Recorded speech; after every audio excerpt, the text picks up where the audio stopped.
This is Gary Hartley by the chalkboard. My guest today is Dr. Paul Jenkins. Dr. Paul, you are a clinical psychologist. You specialize in the science and practice of positivity, which I love that. You are, you're a coach, a keynote speaker, you're a trainer, you're an author of a book, which we're going to talk about today. And you're the host of a popular podcast and YouTube channel, and you empower individuals and families to live a more positive life. So, Dr. Paul, welcome to By the Chalkboard today. Oh, thank you, Gary. I'm thrilled to be with you. I love the concept of spreading positivity any way we can, and that's how you and I got connected, because I think we're on the same mission here. Yeah, I think we are, and I love your message. I love your book that was sent to me, which we're going to talk about today. In fact, I'll just hold it up for the visual audience here. This is Dr. Paul Jenkins' book called Pathological Positivity, and usually the word pathological has negative a negative sense to it, but yeah, for you, pathological has as the title of the book says, a positive message behind it. Well, you make a good point, Gary, because in the industry of psychology, and particularly clinical psychology, where I've got my training, the word pathological means disordered, disconnected from reality, crazy. And it sounds a little crazy to consider what I'm proposing in my book, and that is that you can be positive no matter what. That sounds a little crazy. But I can show people exactly how that is possible by understanding how to operate the equipment of their own mind. The word pathological, though, also means compulsively driven, like in the phrase pathological liar. They can't stop. They just keep doing it. And I think the connotation of pathological positivity for me denotes someone who doggedly insists on taking a positive approach no matter what's happening. Now, that doesn't mean that we ignore the pain. It doesn't mean that we pretend the problems aren't there. But it's simply a way of positioning ourselves relative to whatever those problems are in a way that allows us to move forward productively. So there's a lot to it, but that's the quick version. And I've taken a little flack for that title. I was drawn to it because of that, because it was unusual and different. And I thought this is something that I've definitely got to look at. So I definitely want to talk about some of the things that I read in your book, because some of it resonated with me. I'm looking at my own aspect of life as I'm reading through this. One of the things you talk about is feeling that we want, as human beings, we want to feel successful. And I've recognized in my own life that sometimes I wanted to feel successful without doing anything about it. Yeah. I just wanted that feeling to be there. Right. How does that lead to happiness if we want the feeling, but we have to take responsibility for it, I guess? Well, there are a number of principles at work here. And when I say principles, I'm talking about natural laws. Like gravity, for example. You don't get up in the morning and think, oh, I wonder if gravity's on today. It tends to be, right?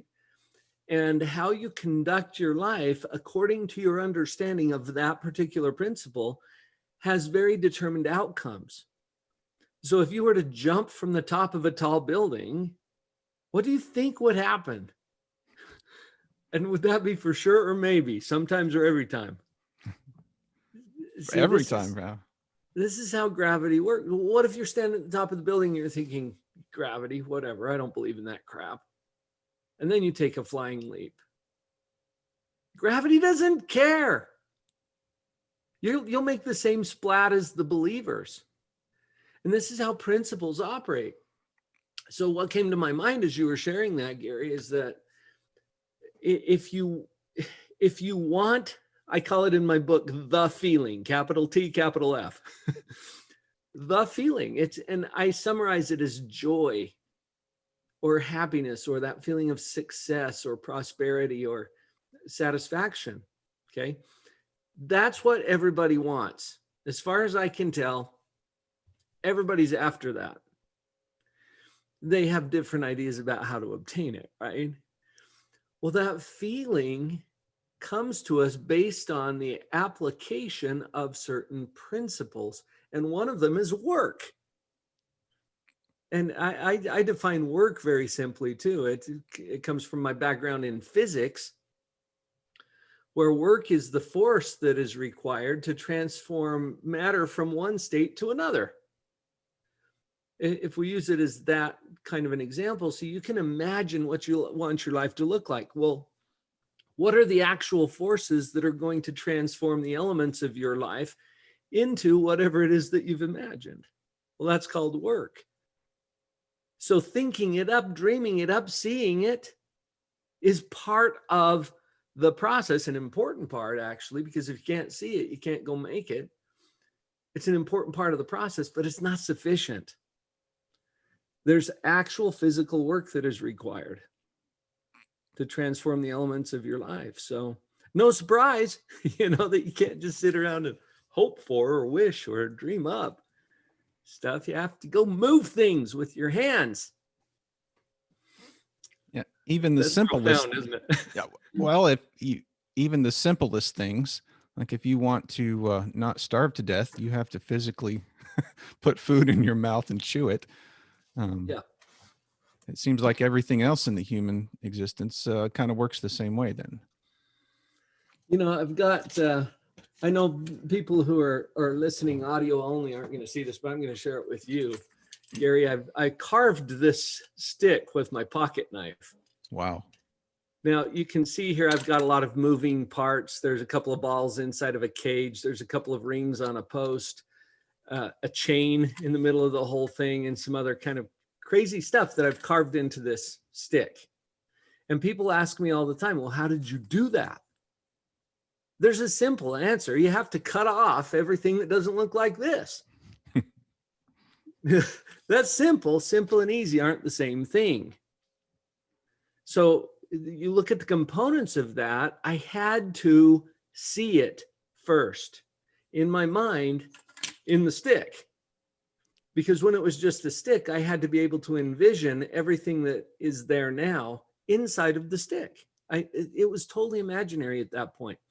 And then I took my pocket knife and I started moving wood out of the stick that didn't match the picture in my mind.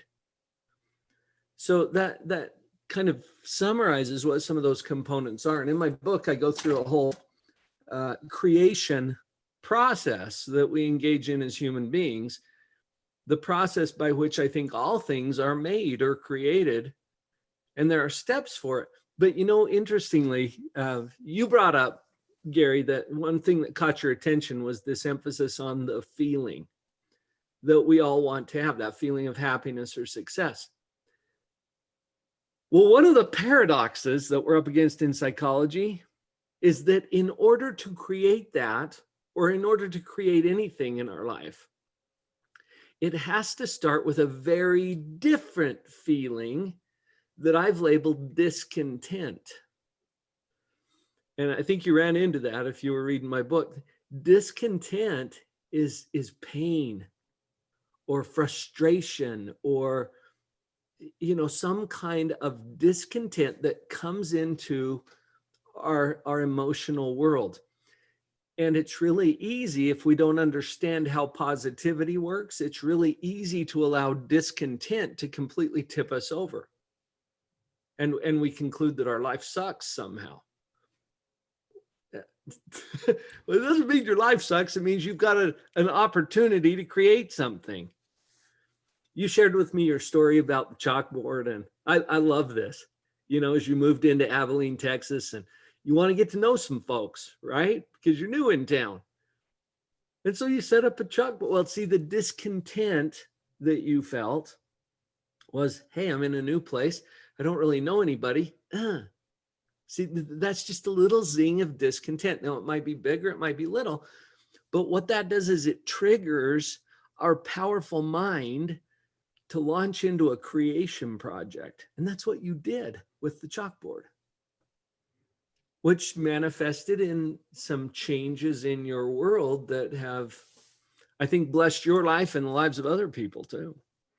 Yeah, very much. And I frequently come across these things in my life, and you talk about this in your book, where when this idea for the chalkboard came up, part of me is excited and part of me is uncomfortable now. Like, oh, do I want to do this? What are people going to think? Now there's these negative thoughts coming in also where, I could be comfortable just sitting in my apartment and not talking to anybody. But then there's that thing inside me that, oh, I really would like to reach out and get to know people. And you call it, I think in your book, the staying stuck versus positive change. Mm-hmm. Mm-hmm.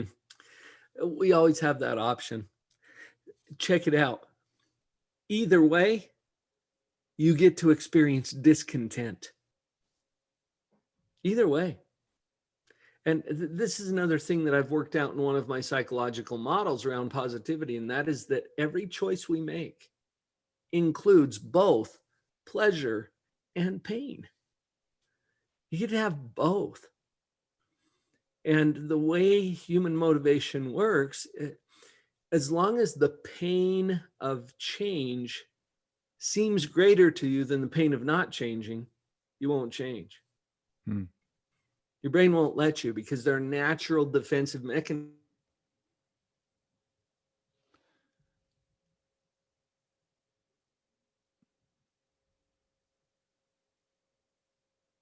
in your mind. So we've got this dilemma constantly, like you said, about reaching out versus staying in your apartment. Well, either way, you're going to have discontent. And at some point you concluded, it's worse to stay inside and not do anything. I'm going to face the discontent that I feel, the discomfort of putting myself out there and risking rejection. When that risk seemed lower to you than the risk of, turning into a hermit with no life at all, you moved. Yes. That's when the change occurred. But I think it's important to acknowledge, see, positivity is not about ignoring the pain. I think it's about fully embracing it, accepting it in our life and realizing either way, I'm going to have discontent, and then choosing something that ultimately serves you better and brings about the greatest possibility that you get to experience joy. And had you not faced your fears, Gary, we wouldn't even be having this conversation today. That is correct. There would be no By the Chalkboard podcast. This is true. It's the same for me too, because my whole Live on Purpose enterprise is built on facing my own fears. It seems to me in my life that when I have those moments to choose to do something in my life, that I start making up and imagining scenarios that might happen, and they get bigger and bigger and bigger. And sometimes, at least in my past, that has stopped me from taking a step forward. Mm-hmm. We're really good at imagining possible outcomes. And this is part of the point that I make in my whole model of positivity, where it is what it is. Okay. And that's an annoying thing to say sometimes, or people feel annoyed by that, depending on who's saying it and why. But all it means is that things are exactly the way they are. There are two processes going on in our mind. This is what I love about my job, Gary, because I get to illuminate the obvious, which is cool. I get paid to tell people things they already know. But there's obvious things that are completely unnoticed. Obvious but unnoticed, like the feeling of your shirt. Can you feel it now? Yes, the moment you said it. Yeah, but it was completely unnoticed until I mentioned it. And now it's completely obvious to you. That's what I'm talking about. Or the fact that we're speaking English. Did you notice? It's obvious. Yeah. But we don't notice those things until they're called to our attention because we get into such an autopilot mode. This has to do with neural pathways that we set up in our brain. But once you become aware of two of the processes in your mind, I call them evaluation and creation. As you're aware of those two processes and how your mind is actually processing your world, then go back to what I said. What it is simply the way things are. Okay. It's what you have. It's who you're with. It's the way things are without changing anything. It is what it is. Now check it out. Look at your thinking. This is a process I call metacognition. Okay. Cognition means thinking. Metacognition is a higher level. It's thinking about thinking. And do you notice now that you can do this? Now that I Yes. called it to your attention. So you think about your thinking and notice that you can always imagine something better than what it is. And you can always imagine something worse than what it is. True? Oh, yes. Now, this is important because when you understand that, you're using your imagination to do both of these processes that I just called to your attention. Evaluation, it means judgment. Just notice for a minute that you can't stop judging. Judge yourself. You judge this pandemic. You judge the government. You judge your boss, your spouse, your kids. You're judging me. It's all right. I'm judging you. You can't stop. Now, judgment implies comparison. So what are you going to compare it to? Either something worse or something better. Mm-hmm. And if you compare what you've got to something better, how do you feel about what you got? It's like, man, I've been cheated. Right? Yeah. Somehow I'm not where I should be. But if you compare your circumstances to something worse, then how do you feel about what you got? And I'm not here to tell you how to think, okay? I don't have that kind of authority. But I do want people to know that they are thinking. I want them to look at their thinking. I want them to notice these obvious but unnoticed processes that they can't turn off. You can't stop judging. Notice that you're doing it and that your judgment is always in comparison to some standard. You get to choose what standard you compare it to. That's the evaluation part, and we already talked about creation. Once you establish that you're in a good place, and you are, compared to something worse, I mean, think about it. Your life rocks. Once you establish yourself in that good place, it creates an energy that you get to take to the creation mode, and this is about what is to be. And Gary, that doesn't exist yet. We haven't created it yet. So how are we going to create it? Just like my stick, you got to imagine it first. Can you imagine something worse to go make in your life? Could you make your life worse in the next half hour? The potential is there. I can't do it anymore. I mean, the thought could be there, but with the way I live my life, I couldn't go that way anymore. You choose not to go that way, but notice how quickly your mind could come up with half a dozen ways to make your life worse in the next half hour. Oh, yeah. Well, just because you can imagine it doesn't mean that that's what's going to happen. And this is where we make our errors in our thinking, because we predict or expect things are going to get worse. You don't know. What if you were to imagine how things could get better and get to work on that? See, this is the power of creation, and you can't turn it off either. You are going to create something. Gary, I have people all the time that reach out to me through my YouTube channel, my membership site, the podcast. They're like, oh, I've got all these messes in my life. And I'm like, yeah, you're a powerful creator. Yes. And they don't realize that they had any hand in creating this mess. And I don't say that to instill a feeling of guilt. I just want you to see your creative power, because if you can make a mess, that's really good news. It means you have creative power. Now let's steer it. What do you want to make? A mess or a masterpiece? Hmm. Get working on something. Man, I And love that. that's what comes back to your reference earlier to work. It's not enough to just imagine this stuff. That's an essential component. And let's steer our imagination in a direction that serves us well, and then get to work.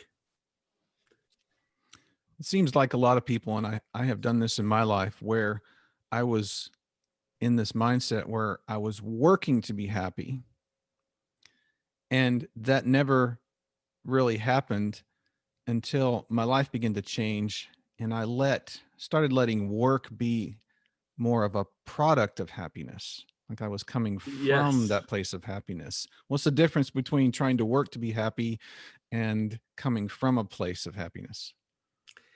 You just hit something that is, I think, one of the most profound truths. And I remember Wayne Dyer talked about this once, where he said, a lot of people are stumbling around through life trying to find the way to happiness. They don't get it. The way is happiness. Hmm. And we've known forever in psychology that there is a correlation, a statistical correlation between happiness and success. And we used to think that means, if I'm successful, I'm happy. But that's a backwards interpretation, because what we're finding very convincingly now is that it's the other way around. When we are happy, we are successful. And as you read my book, you'll see that's the definition of success. I mean, if you're happy, what else do you want? But it also leads to and puts us in position to create every other measurable aspect of success that we've ever looked at, including finances and solid relationships and a feeling of satisfaction in your work and in your life and activities. It's powerful. So you're right. You don't work to achieve happiness. If you're happy, you will work as a result and a byproduct of that happiness. And then you can go create all kinds of other things, and it builds itself that way.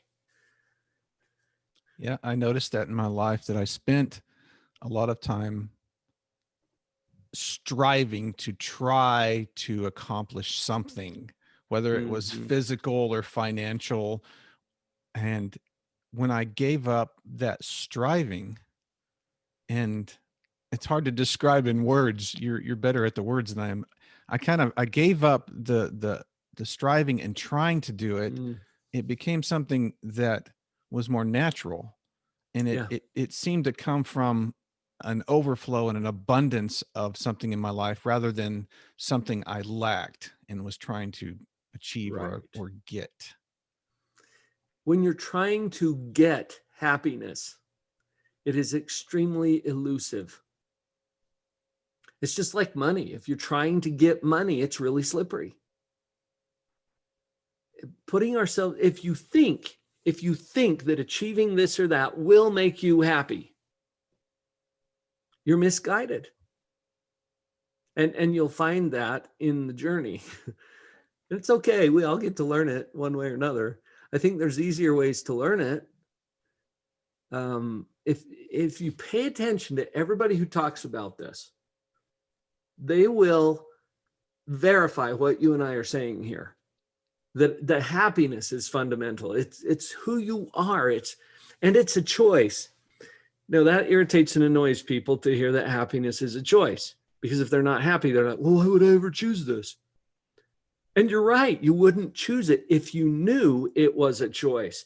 But until you know it's a choice, it's not. Until you see it as a choice, it's not. Hmm. And that's the good news as well, because if you can choose it, then none of your circumstances need to change in order for you to be there and to experience joy now in your life the way it is right now without changing anything. And that flips a switch. That you described it quite well, Gary. Said I can't find the words for this, but you described this phenomena that happens when you let go of the striving, is the word that you used, the trying, the reaching, the grasping for something that's perpetually out there. It's like trying to grab the horizon or a rainbow. It's always running out ahead of you. You never quite catch it. When you give up the striving, you find that you're there. And that's an amazing experience. But what it does is it powers you up to now go create whatever you choose. And it's not that you have to create this business or this relationship or whatever in order to be happy. It's that now you're in position to actually create it just because you choose to. And your happiness isn't dependent on it. Your happiness actually helps you create it. It's kind of a paradox. It seems like the best things in life are paradoxes. You know, coming from a Christian background, there's so many fascinating things that Jesus talks about in the Bible that are just these paradoxes. You know, if you want to live, you must die first, then you will live. If you lose your life, you'll find it. Yeah, right. Well, these are paradoxes, but they have to be unraveled. And when you have this sense of wonder, like a child, and this desire to unravel those mysteries, and you start seeking and searching those out, you know, the most wonderful things in life open up to you. That's my experience anyway. Yeah. Right. You know, a good concrete example that I think people can wrap their heads around. I had this experience with my son when he was a young adult. He was 21 years old. He wanted to buy a car. And he had just finished 2 years of voluntary missionary service for our church. So he hadn't been working for pay for over 2 years. He didn't have a credit score. He had nothing. Okay. But he wanted wheels. So I take him down to the credit union, just a couple of blocks from my office here, where I'd been banking since 1984. I had a relationship there. We went in, we sat down, little loan officer, getting all ready to go. And she takes down all of his information, excited to help him out. She gets this dark look on her face as she turns to my son and says, "I'm sorry, you don't qualify for this loan." It was only $3,000 for a little beater car, right? This is like 10 years ago, something like that. Anyway, so I throw my hat in the ring, right? I'm like, "Hey, how about if I co-sign on that loan?" And she's like, "Yeah, that's awesome." She starts entering my information. She gets an even darker look on her face as she turns to me and says, "Sir, that makes it worse." Now, it wasn't a surprise to me. I had been through a bankruptcy about 2 years earlier. Okay. I didn't qualify for 5 cents at that point. I knew that. I'm a psychologist. I'm playing with her. Okay. And I gave her another option. Okay. I bailed her out as I reached into my jacket, pulled out $3,000 and set it on the table and slid it right over next to her. I said, "How about I lend you the $3,000 to lend my son, and then you let me co-sign on that note?" And she's like, "Oh yeah, we can give you good rates on that." Thank you for the good rates on my own money. Right. Right. And money wasn't the issue. See, we were both trying to build up our credit. And what I learned from that experience, Gary, and this is one of those paradoxes that we're talking about. You can get the loan as soon as you prove you don't need the money. And that is so true in almost every aspect of life. You can improve your marriage as soon as you realize you don't need to. It's already good. You can have the job as soon as you don't need it. Yes. The happiness, if you're striving for it, it's going to be really slippery. You can choose it. And that's one of the paradoxes. Yeah. But I like the way you responded to that, because it's kind of exciting, actually, to deal with the paradoxes. Oh, It, I have to know. I've always been one of these people that, not so much outwardly until recently in my life, but inwardly, I would deeply question things. I would uh-huh. analyze what people are saying and preachers, and, especially going to church and internally going, is that true? I really got to know if that's true or not. And I'd Yeah. start looking and seeking.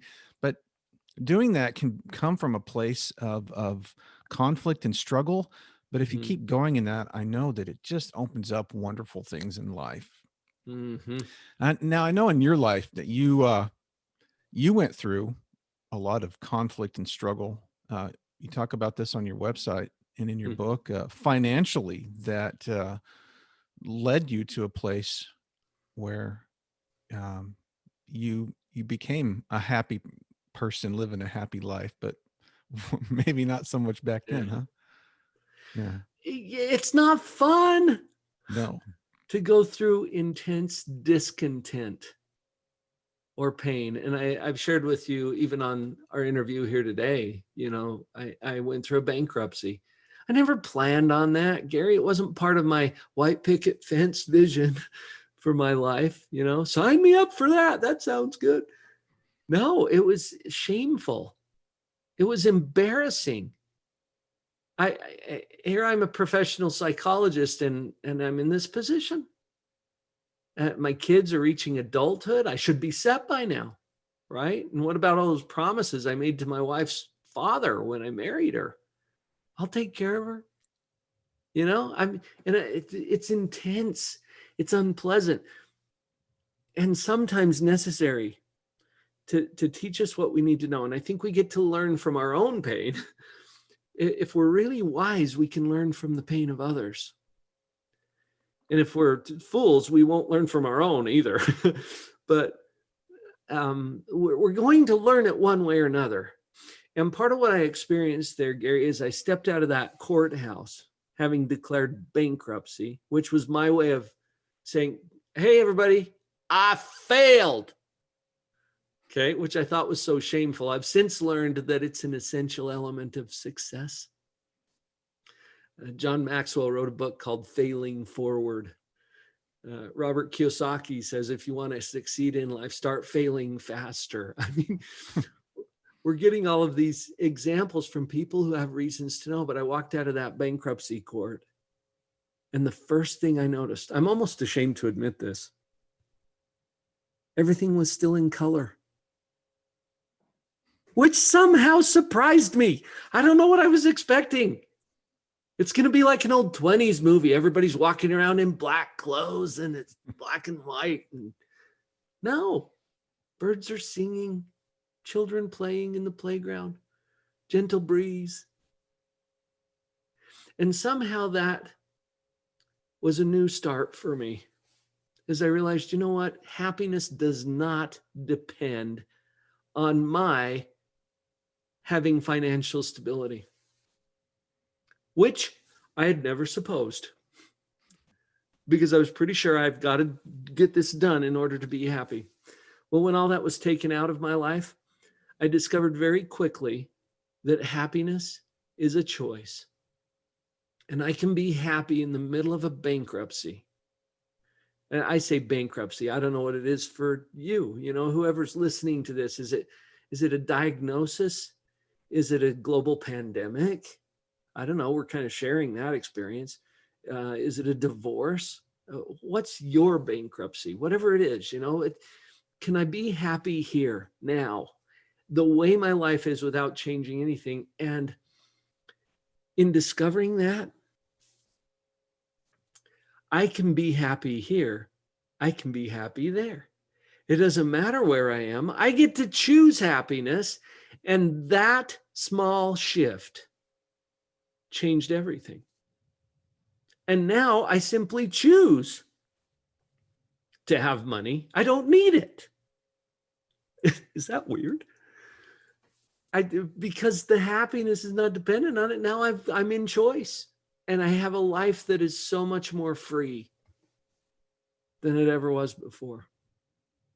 Now I still run into discontent, Every little change that you make in life that invites you to, as you put it earlier, you can stay comfortable in the solitude of your apartment. But the comfort zone is not the growth zone. And for me, and I think for most human beings, as creative beings, I think by our divine nature, Gary, we're creative beings.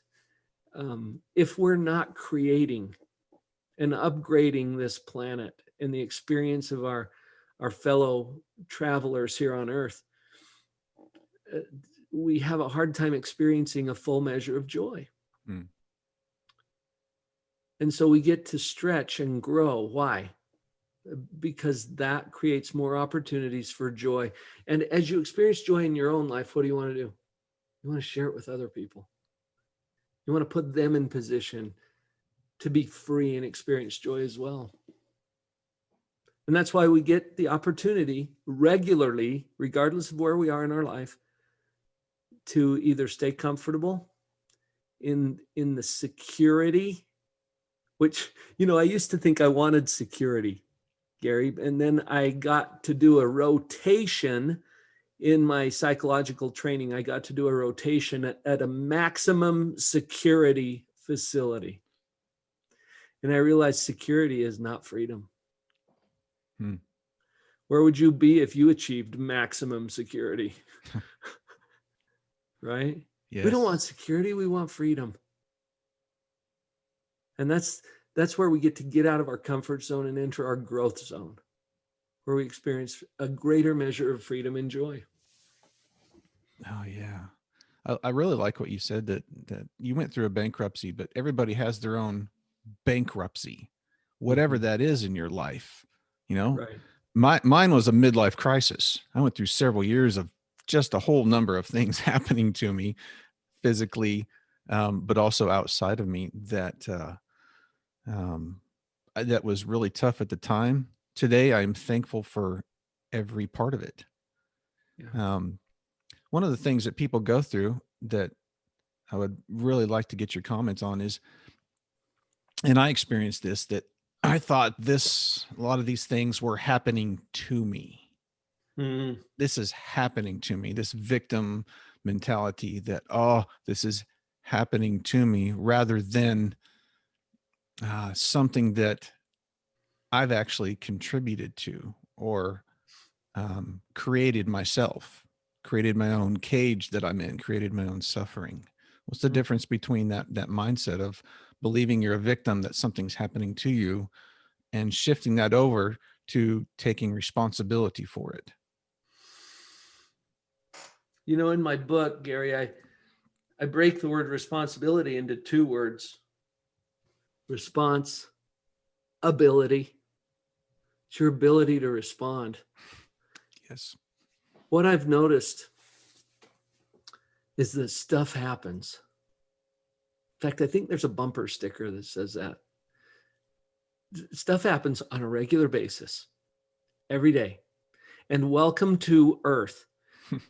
I used to think I was a special case because this happened to me, and I go into victim mode. Why me? I'm a good person. Why should, this doesn't happen to good people? Really? Open your eyes. Yes, it does. Everything that you're experiencing happens to good people. And I think that helps us to develop empathy and compassion for others as well. But we get into a mindset that this happened to me because somehow I'm a special case, and it shouldn't have happened to me. You can change that prepositional phrase from to me to for me. This happened for me. Is that a possibility? And we get into this destructive pride where we believe what we think. 93-year-old neighbor of mine that just passed away a few years ago. I was talking to her and just picking her wisdom, harvesting that wisdom that was so rich and abundant. And I says, what's one of the most important things you've learned in your life? And she said, don't be too quick to believe everything you think. And we do it, we do it all the time. It's like, oh, this isn't how it should be. We have that thought, even though we have no idea. But do you know for sure that this isn't how it should be? Like you've got some cosmic connection to the grand scheme of all things that you know for sure this is not the way it was supposed to be. You don't know that. No. Gary, I've been doing my podcast, Live on Purpose Radio, since 2007. That's before podcasting was even a thing. And I've interviewed hundreds of people about their inspiring stories. Guess what? Every single story, without exception, has a hard part right in the middle. The hero's journey, right? Exactly. Every good hero movie, there's that dip that the hero has to take in order to make the movie interesting and for the hero to become what they're supposed to be. I tell you what, if it doesn't have a hard part, it doesn't have the right to inspire me. I'm not inspired by stories that don't have any conflict. Right. And you're not either. So welcome to Earth. Stuff is going to happen. Maybe it's exactly as it should be. What if we were to adopt that as our belief? Oh, this is exactly as it should be. This is perfect for me. I'm right on schedule. And if you don't know for sure, then pick a position that serves you better. I have people all the time, they're like, well, am I just lying to myself if I say I'm right on schedule? And I'm like, you're lying to yourself already because you think you're not. If you don't know, then choose. Listen to the power of that word. Choose a position that serves you well. And until you see it as a choice, it's not. Because you'll be caught in your own destructive pride, thinking that whatever, or believing that whatever you think is true. So don't be too quick to believe everything you think. Let's get back into choice. I think choice is what liberates people. In fact, that could be synonymous with the word freedom. Is there a difference, and I'm asking this just for our listener and because of my past experiences of becoming aware of things, a difference between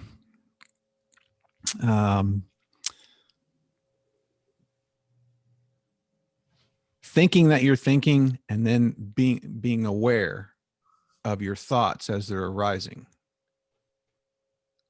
In a sense, being able to look at them instead of, I think it's the same thing maybe as looking at the outside world, thinking this is happening to me. Oh, my thoughts are happening to me. It's an internal thing rather than an external thing. And the difference between that and being able to be aware that you're thinking and look at your thoughts. Is there a correlation there between happiness and we could probably spend a couple of hours on this one.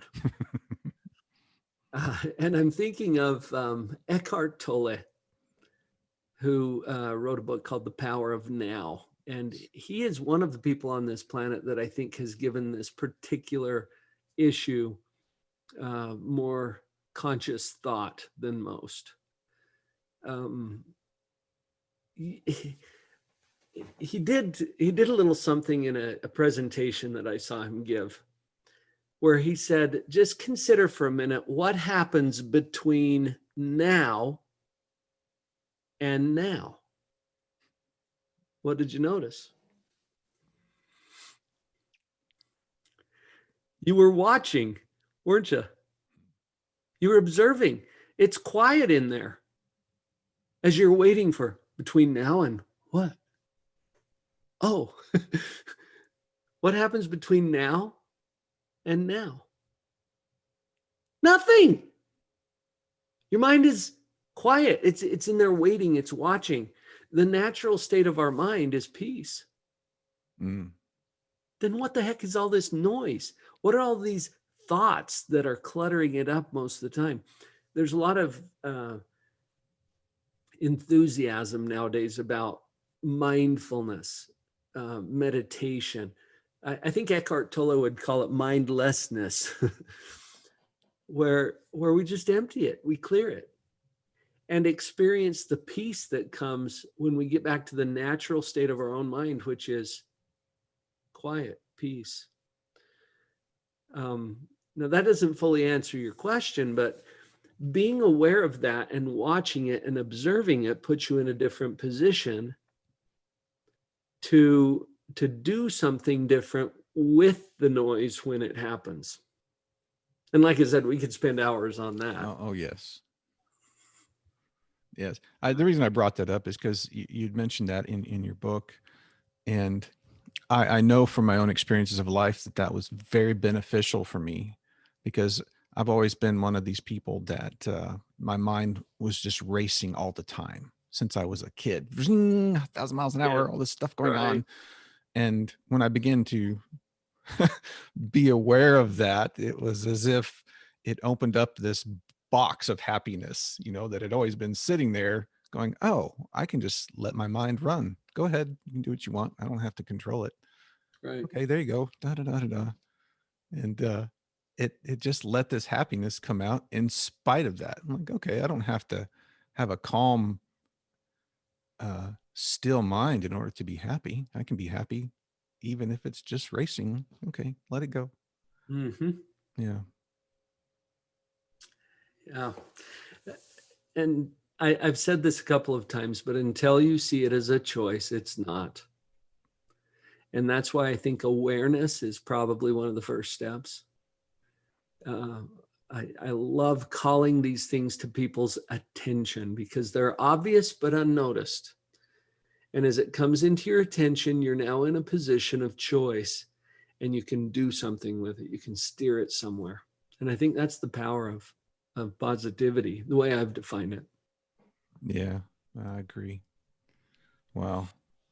Well, Dr. Paul, definitely wanted to give you an hour here on the show, and we're about coming to the end of that. So what can you leave people with about happiness and positivity, and that our listener can take with them and Yes, carry with them throughout the day?